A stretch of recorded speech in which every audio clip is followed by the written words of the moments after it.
සඳෑව.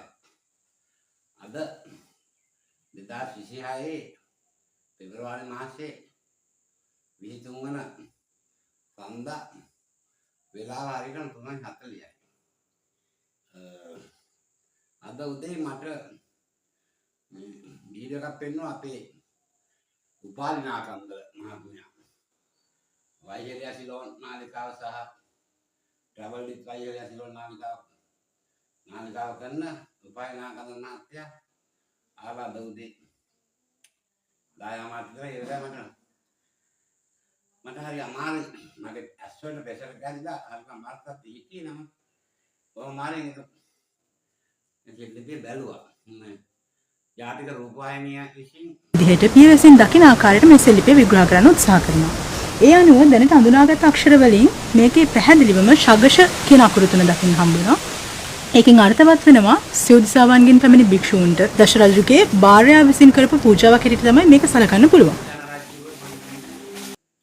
රජවරයෙක්ගේ දිග්ගයක් කරපු ශිලාලේඛනයක් කියලා තමයි කාන්තාව කියන්නේ. ඒකෙත් වීඩියෝ එක මම විනාඩියක් අපර ගන්න කැරි කරලා දාන්න. කොහොමද මම ඉතින් අර ඇද්දකට කෙසේද දුන්නත් ඉතින් මේ මරකෝලම් ඒක අහනවා දිනා දෙන්න තියක් නවත් තියෙන්නේ කියලා හින්දා මේ ඒ පොඩ්ඩක් කියා දෙන්න බෑ. දැන් අද උදේ මම වීඩියෝ එකක් කළා විනාඩි 40යි හරියටම. ඒ වීඩියෝ එක දැන් YouTube එකට අප්ලෝඩ් කරලා තියෙන්නේ. ඒක ප්‍රයිවට් දාලා තියෙන්නේ. ඒක අද දාන්නේ නැහැ. ඒක දානවා හෙට හවස 6ට. ජීවිතුන් අතර හිටියොත් හෙට හවස 6ට ඒක දානවා. ඒක බලන්න ඔයාලා. විනාඩි 40යි වීඩියෝ එක. ඊට කලින් අද දාන්නේ මේ වීඩියෝ බලනවා.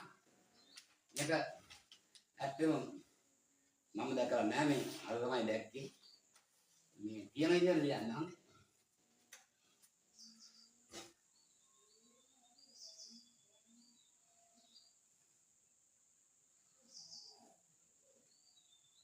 කාටද? කියලා තියෙනවා. ඊළඟට තියෙනවා මෙහෙම.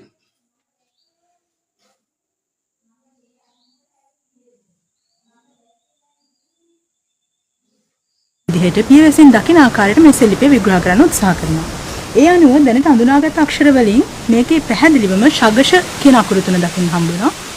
ඒකෙන් අර්ථවත් වෙනවා සියොදිසාවන්ගෙන් පැමිණි භික්ෂූන්ට දශරජුගේ භාර්යාව විසින් කරපු පූජාවක් හැටියට තමයි මේක සලකන්න පුළුවන්. දිහට පියවැසින් දකින ආකාරයට මේ සෙල්ලිපිය විග්‍රහ කරන්න උත්සාහ කරනවා. ඒ අනුව දැනට හඳුනාගත් අක්ෂර වලින් මේකේ පැහැදිලිවම ශගෂ කියන අකුරු තුන දකින්න හම්බ වෙනවා. ඒකෙන් අර්ථවත් වෙනවා සියොදිසාවන්ගෙන් පැමිණි භික්ෂූන්ට දශරජුගේ භාර්යාව විසින් කරපු පූජාවක් හැටියට තමයි මේක සලකන්න පුළුවන්. නෑ ඒක තමයි කියන්නේ. මේ මම දැක්ක කෙනෙක් කියන්නේ කෝල් එකක් නෑ පාට. ඔව්. මම වීඩියෝ එකක් කරන්න හදන්නේ. පස්සේ මම එල්ලිපියක් කරන වීඩියෝ එකක් කරන්න හදන්නේ. හරි අපි බලමුකෝ. මේක මේ උඩින් තියනවා කාටද කියලා. ඒක පෙන්වන්නේ නැහැ හරියට හැබැයි. වීඩියෝ එක හරියට කරන්නේ නැහැ නිකන්. වීඩියෝ එක කරලා තියෙනවා අන්තර්ජාලය දාලා තියෙන මිනිස්සුන්ට බලන්න නෙමෙයි නිකන්. හොරා පොඩ්ඩක් දාලා තියෙනවා. කොහොමද මට අර දෙල්ලදී අකුරු පේන හින්දා ඉතින් ඇද්දකට පෙසරලා දුන්නා. නාකි උනත් පොට්ට උනත් දෙල්ලිපියක් දැක්කම මට ඉන්න බෑනේ. අකුරු කියවන්න පුළුවන් හින්දා බැලුවා ඉතින්. උඩින් තියනවා කාටද කියලා. කාටද කියන ඉඳා නම් විශ්වනාථලා උදා පූජා කළා කියලා කාම්පාව කියනවා. අනිත් එක කියන්නේ බලි රජුරන්ගේ දිවිය කළා කියලා කියනවා.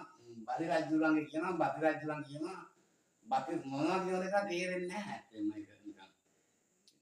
රූපවාහිනිය වැඩ කරන ඕනද නිවේදිකාවද ප්‍රෝග්‍රෑම් කරනවද මොකක්ද දන්නේ නැහැ. කොහොමද මහා මැටි එළදෙන්න ඕනද?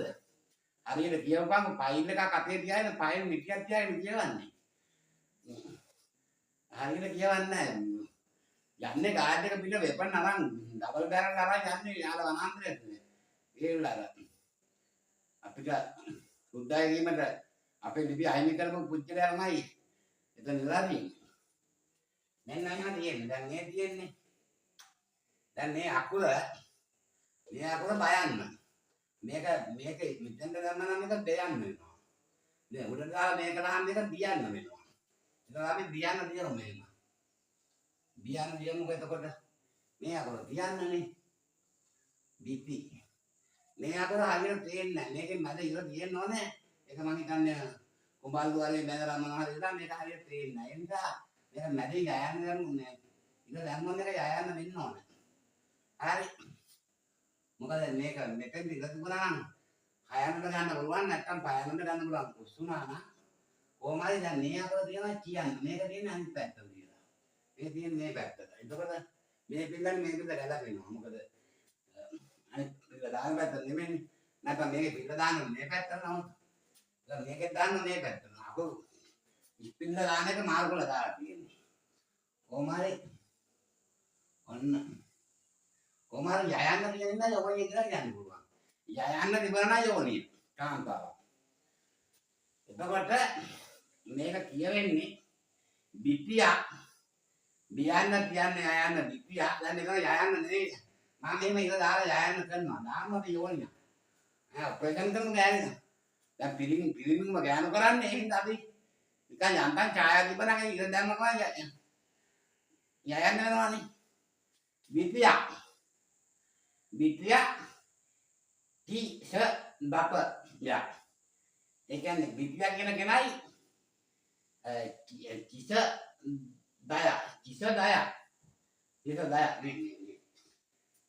දය කිස දය යා යවරින් ගැන යෝ ලිංගික අත්තේ වෙන්නන්න යයන්න ඉත්තේ බව එතකොට බිපියාගේ මොන් දෙන්න එකතු වෙලා අපි අදහවතර ආප්ප ගන්න කියලා හිතන් ඉන්නේ. මං හිතන් ඉන්නවා ළඟදිම දවස් 7-8කින් අනගාരിക වෙන්න කියලා. අනගාരിക ධර්මපාල වගේ ඉන්දියාවේ කියලා අනගාരിക වෙන්න කියලා ඉන්නේ. ලංකාවේ ඉඳලා ඉන්නවා. එතකොට මේ ඉතින් මට කට්ටිය කියන්නේ අනගාരിക ජයරත්න මන්ත්‍රියා කියලා. අර ඩොන් ඩේවිඩ් අනගාരിക ධර්මපාල වගේ කතෝලික මනුස්සයෙක් කට්ටිය වන්දින්නේ කතෝලිකවට කට්ටිය. අපිට කෙලවෝ එතකොට බිපියා මෙයා කාන්තාවක්. මෙයා කාන්තාවක්. මං අදහවතර ආප්ප කන්න කියලා ඉන්නේ. මම දැන් කඩේට කවුරු යාලා ආප්ප ගෙන්නනවා ආප්ප දෙකක්.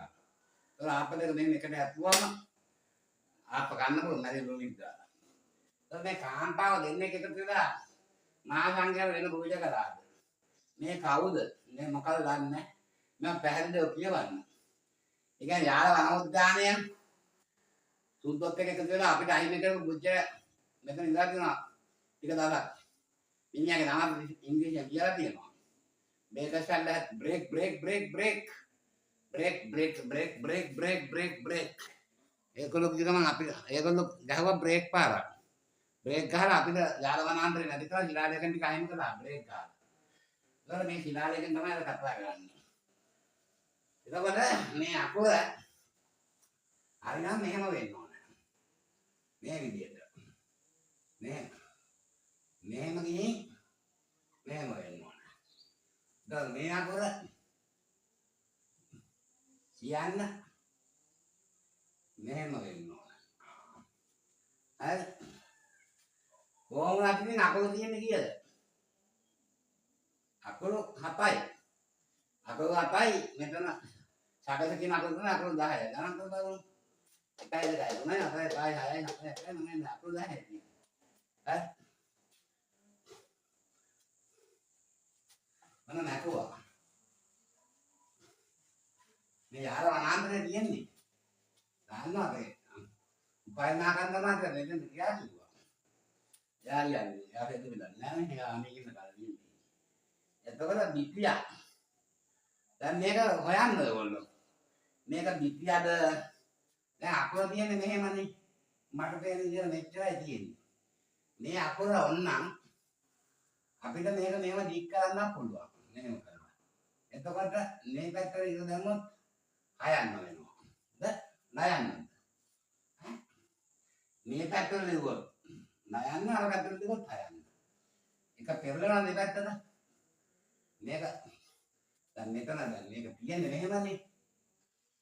මෙහෙම තියෙන එකට මෙහෙම තිබුණත් එහෙම මේක දායන්න කරන්න පුළුවන්. හරි. මෙන්න මෙහෙම තියෙන එක තව උඩට ඉස්සුවත් එහෙම පයන්න කරන්න පුළුවන්. මොකද කරන්නේ? බිත්තිලා කිස දයද බිත්ති පටි දයද මොනවද කියලා කියවන්න බෑ. ඉතින් ඒ නිසා ලංකාපුරා ගවේෂකයෝ ඉන්නවා. ඒගොල්ලෝ යන්න යාලා වනාන්තරයට එක ලොඩ් දෙකේ කොහෙද තමයි නාද උපායනා කරන්න මහත්ය කිව්වා. ඉතින්ලා පුරාවිද්‍යාවෙන් අවසර අරගෙන වනජීවිකෙන් අවසර අරගෙන අර බේකර් හිටපු ගල්ලනේ මේ ශිලාලේඛන තියෙනවා. ජාතික රූපවාහිනිය කිසිම වගකීමක් නැතුව මේ වීඩියෝ එක දාලා තියෙනවා Facebook වල. හැබැයි විදිහට පියවැසින් දකින ආකාරයට මේ සෙල්ලිපිය විග්‍රහ කරන්න උත්සාහ කරනවා. ඒ අනුව දැනට අඳුනාගත් අක්ෂර වලින් මේකේ පැහැදිලිවම ශගෂ කියන අකුරු තුන දකින්න හම්බ වෙනවා. ඒකෙන් අර්ථවත් වෙනවා සියුදිසාවන්ගෙන් පැමිණි භික්ෂූන්ට දශරජුගේ භාර්යාව විසින් කරපු පූජාවක් හැටියට තමයි මේක සලකන්න පුළුවන්. ඒ පොඩ්ඩක් මම මේ වීඩියෝ එල්ලන්නම් හොඳේ. හරි.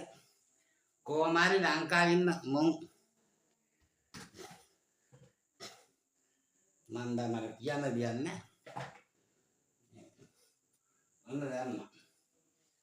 එතකොට අපේ ගල්ල ගුණකන්ත හාමුදුරුවෝ මෙන්න ශිලාලේඛනයක් තියෙනවා. බිත්තිය කිස දය.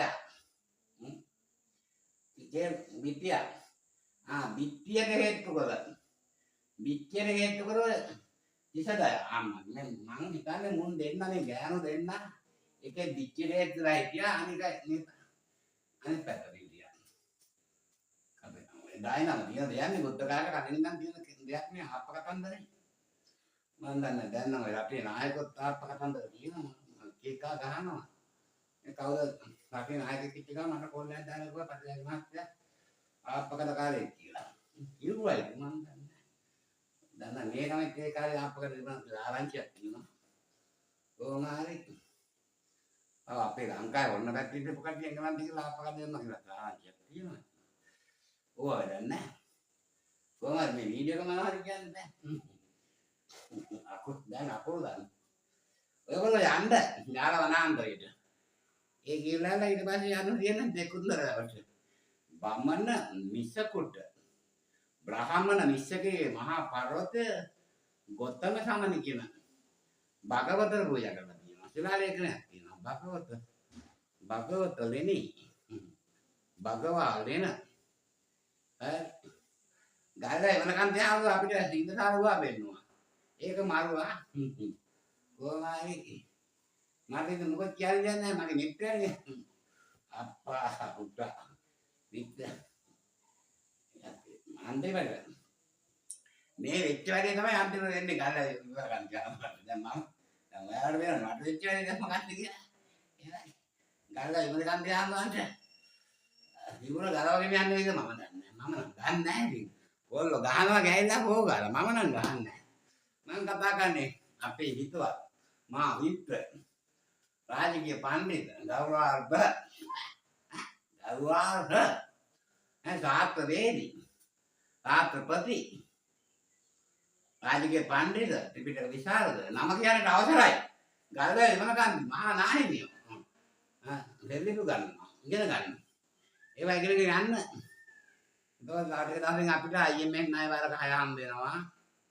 එහෙනම් IMF ණය වාර 6 අරගෙන අපි ලංකාවේ ඉගෙන ජීවත් වෙනවා. විදිහට පියවැසින් දකින ආකාරයට මේ සෙල්ලිපිය විග්‍රහ කරන්න උත්සාහ කරනවා. ඒ අනුව දැනට අඳුනාගත් අක්ෂර වලින් මේකේ පැහැදිලිවම ශගෂ කියන අකුරු තුන දකින්න හම්බ වෙනවා. ඒකෙන් අර්ථවත් වෙනවා සියුදිසාවන්ගෙන් පැමිණි භික්ෂූන්ට දශරජුගේ භාර්යාව විසින් කරපු පූජාවක් හැටියට තමයි මේක සලකන්න පුළුවන්. මේ තමයි අපිට මුලින්ම හම්බ වෙන සෙල්ලිපිය. අපි මේ කන්දර නැගපු වෙලාවෙ ඉඳලා මේ සෙල්ලිපිය අපිට මෙහෙම පියවැසින් බලාගෙන විස්තර කරන්න බෑ. ඒකට හේතුව තමයි අවුරුදු 100 ගාණක් ඇතුළත මේ සෙල්ලිපිය ඛාදනයට ලක් වෙලා තියෙනවා. ඒක ස්වභාවික සංසිද්ධියක්. අපි දැනට දකින විදිහට පියවැසින් දකින ආකාරයට මේ සෙල්ලිපිය විග්‍රහ කරන්න උත්සාහ කරනවා. ඒ අනුව දැනට අඳුනාගත් අක්ෂර වලින් මේකේ පැහැදිලිවම ශගෂ කියන අකුරු තුන දකින්න හම්බ වෙනවා. ඒකෙන් අර්ථවත් වෙනවා සිව් දිසාවන්ගෙන් පැමිණි භික්ෂූන්ට දශරජුගේ භාර්යාව විසින් කරපු පූජා